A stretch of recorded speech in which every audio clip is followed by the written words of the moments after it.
Hello everyone. आज हम sampling and sampling techniques study करने जा रहे हैं।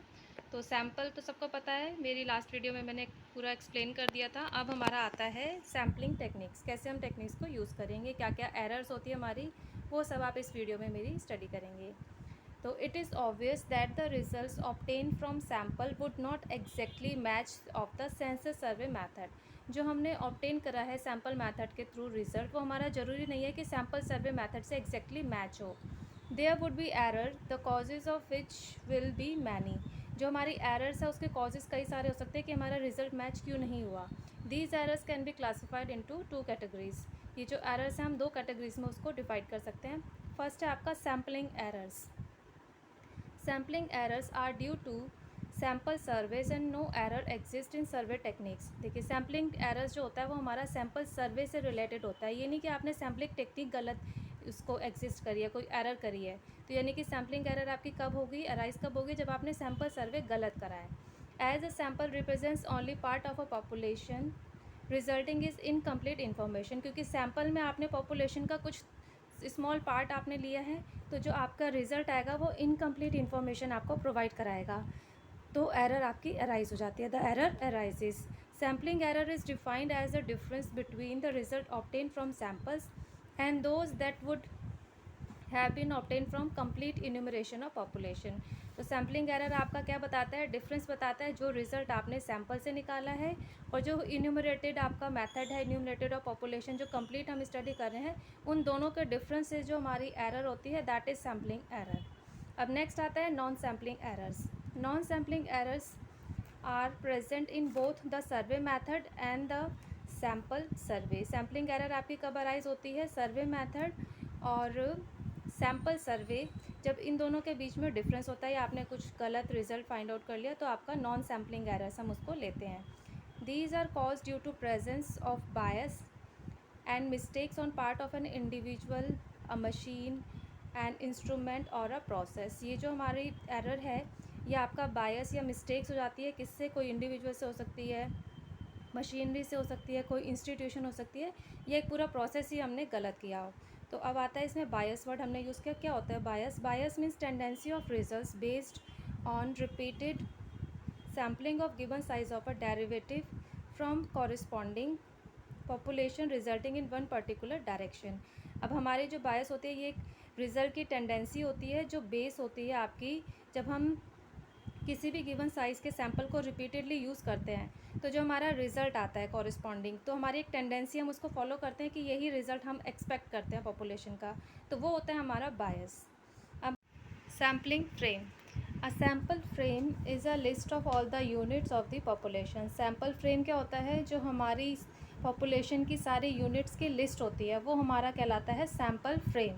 अ frame should always be made up to date. जो हम फ्रेम बनाते हैं, सैम्पलिंग फ्रेम हम करेंगे, वो हमेशा अप टू डेट होना चाहिए। And B free from the error of omission and duplication of sampling units. और उसमें कोई भी एरर ऑफ ओमिशन नहीं होनी चाहिए और कोई भी सैम्पल यूनिट जो है डुप्लीकेट यानी कि दोबारा रिपीट नहीं होना चाहिए। तो हमें अपना सैम्पलिंग फ्रेम इस टाइप से बनाना चाहिए कि एक तो पॉपुलेशन की सारी यूनिट्स हम कवर करें, हमारा फ्रेम अप टू डेट होना चाहिए, एरर ऑफ ओमिशन उसमें होनी चाहिए कि हम free from error of omission है उसमें, और डुप्लीकेशन ऑफ सैम्पलिंग यूनिट भी हम इंक्लूड नहीं करेंगे, एक यूनिट वन टाइम ही हम उसको यूज़ करेंगे। A perfect frame identifies each element once and only once. जो हमारा परफेक्ट फ्रेम है उसमें हर एक एलिमेंट एक और केवल एक बार ही होना चाहिए। Perfect frames are seldom available in real life. Perfect frame जो है बहुत मुश्किल से हमारी रियल लाइफ में हम ऑब्टेन कर पाते हैं, अवेलेबल होता है हमें। A frame is subject to several type of defects. जो फ्रेम होता है उसमें कई सारे डिफेक्ट्स मतलब हमें मिल जाती है, विच में B broadly classified on the following, जो हम आगे फर्दर कैटेगराइज करेंगे। फर्स्ट है हमारा इनकम्प्लीट फ्रेम। इनकम्प्लीट फ्रेम हमारा कब होगा, when some sampling units of the population are omitted. जब पॉपुलेशन की कुछ सैम्पल यूनिट हमने लिखी ही नहीं है, भूल गए हैं, the frame is said to be incomplete. तो उस टाइप का जो फ्रेम होगा वो हमारा इनकम्प्लीट फ्रेम कहलाएगा। फिर है inaccurate frame. When some of the sampling units of the population are listed inaccurately और some units which do not actually exist are included. The frame is said to be inaccurate. जब हमने population की कुछ ऐसी units include कर दी है जो या तो इनएक्यूरेट है या वो हमने ऐसी यूनिट इंक्लूड करी है जो एग्जिस्ट ही नहीं कर रही है, तो वो फ्रेम हमारा होगा inaccurate frame.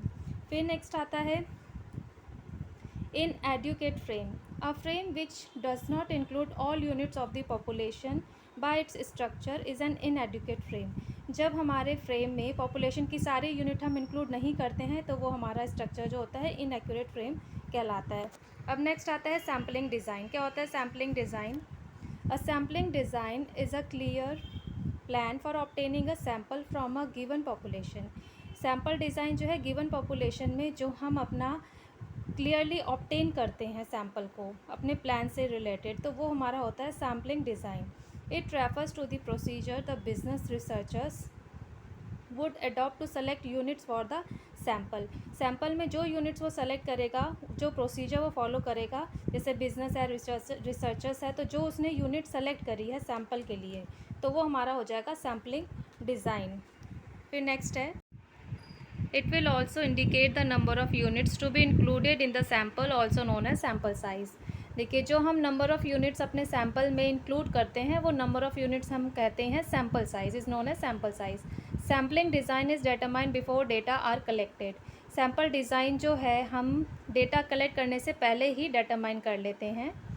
While developing a sampling design, जब हम सैम्पलिंग डिज़ाइन को डेवलप करते हैं, the researcher must pay attention to the following points. तो रिसर्चर को ये सारे पॉइंट्स अपने माइंड में प्रॉपर रखने चाहिए, उसको रख के ही उसे सैम्पल का डिज़ाइन करना चाहिए. इसमें फर्स्ट हमारा आता है टाइप ऑफ पॉपुलेशन. मीन्स कि हमारी पॉपुलेशन का टाइप क्या होगा. The first step in developing any sampling design is to clearly define the aggregate of sampling units, namely population. First step जो है, जब सैम्पल डिज़ाइन को हम डेवलप करते हैं तो हम पॉपुलेशन में हम कौन सी सैम्पलिंग यूनिट्स को एग्रीगेट, मतलब कितनी सैम्पलिंग यूनिट्स को हम इंक्लूड करेंगे अपनी पॉपुलेशन में, वो क्लियरली हमें यहाँ पर डिफाइन करना होता है.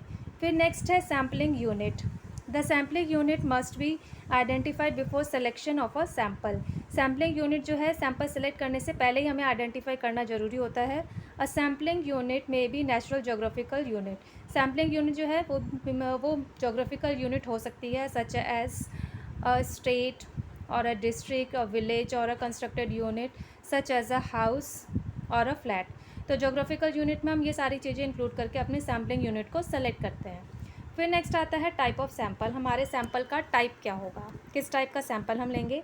The researcher has a wide choice of sampling procedures. Researcher के पास सैम्पलिंग चॉइस के कई सारे प्रोसीजर्स होते हैं. Each procedure has its own suitability for the relevant occasion. हर एक प्रोसीजर जो है अपने रेलिवेंट ओकेजन के अकॉर्डिंग सुटेबल होता है. The type of frame necessary also depend upon the sampling procedure being used. अब जो हमारा टाइप ऑफ सैम्पलिंग हम लेंगे, जो हमारी मतलब जो भी हमारे सैम्पलिंग प्रोसीजर हम लेते हैं वो हमारी चॉइस या हमारी इन्फॉर्मेशन के ऊपर डिपेंड करता है. Just for example, the use of simple random sampling unit will require a comprehensive list of the sampling unit. अगर हम सिंपल रैंडम सैम्पलिंग यूज़ करें तो हमारे पास जो है कम्प्रिहेंसिव लिस्ट होनी चाहिए सैम्पलिंग यूनिट्स की. तो that's all for today. Hope आपको ये सब कंसेप्ट अच्छे से समझ में आ गए होंगे students. If you like this video please share it, like it and subscribe my channel for watching my latest video. Thank you students. Have a nice day. Bye bye.